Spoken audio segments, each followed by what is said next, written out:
siku ya pitching tunasema wale wanafunzi ambao wanasoma kozi hizi za ujasiriamali wanawasilisha mawazo yao, lakini pia na kile ambacho wao wanahisi wanaweza wakaanzisha biashara. Tunasema zile idea za biashara. Nembo yenu inasomeka Asili Coconut Oils. Ina maana gani?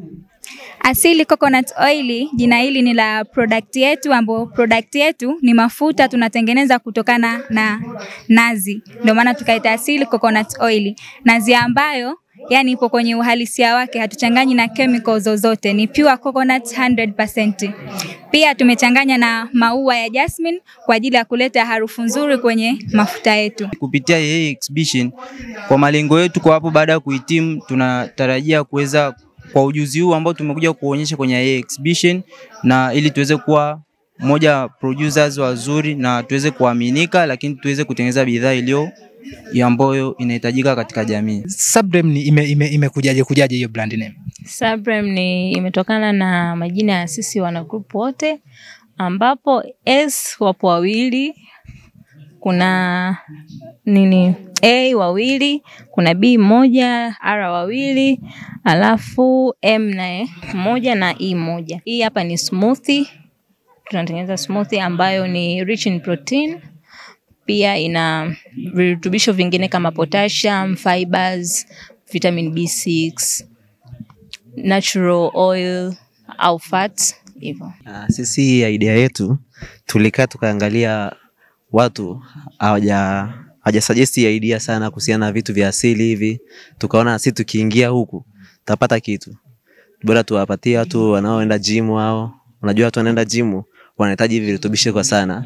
Wanafunzi wetu hapa chuoni kwenda kununua embe moja sijui anunue parachichi tena huku anunue nini, anaona ni ngumu, lakini hichi kina kila kitu. Mchanganyiko, kuna mchanganyiko wa tende, maziwa, yogurt, pia kuna korosho na flavor inaweza kawa ni vanilla au ikawa ni strawberry. Tumekuja na idea kwamba tuuze ndizi zilizopikwa ambazo zimechanganywa na kuku, ambapo tumenipata hii idea kutoka kwa watu ambao tunasoma nao, ni course moja, wengine pia ni wa course tofauti. Kila siku wanatoa vilio kuhusu ndizi ambazo zimechanganywa na nyama, ila ambazo zina quality nzuri, price nzuri na quantity yake iwe ni nzuri. Lakini pia sio tu kuishia hapa yeye, maana kuna maisha baada ya elimu ya IAA. Kwanza tunashukuru IAA kwa kutupatia hiyo opportunity ya kufikiri kwanza ni nini tutafanya kabla ya kuondoka mahali hapa, kwa sababu ni challenge ambayo inatupa sisi kufikiria kabla ya kuondoka kwamba tufanye kitu gani. Kwa hiyo ni idea ambayo tunaweza tukaendeleza hata baada ya kutoka hapa. Kama sehemu ya majaji tumejaribu kuangalia the general concept mzima ya business idea kama criteria ya kwanza, lakini pia criteria ya pili namna gani hiyo business, yani the business problem, yani biashara hiyo imekuja na changamoto gani mpaka mwanafunzi amefikiria.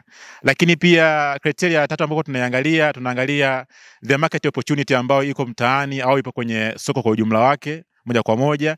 Lakini pia ya nne ambayo tunaangalia namna gani sustainability ya hiyo biashara. Mwisho wa siku ni kwamba tunategemea kwamba kwa wanafunzi akifanya sio kama sehemu ya somo peke yake, yani iwe ni endelevu at the end, kwamba hata kama akitoka basi kile kitu kiwe ni endelevu. Nadhani pia kupitia kwa center ambayo iko hapa Chuo cha Wasibu Arusha, kwamba kuwa imekuwa inafanya monitoring kila kukicha, kwamba kuwa inakuwa inawachukua wanafunzi hao na kuwasajili mwisho pia na kuwasimamia. Ilikuwa ni siku nzuri na tumeona ideas nyingi tofauti, ideas kubwa ambazo zinaonyesha wanafunzi hawakuwa tayari tu kwa level ya theory, lakini wana practical things.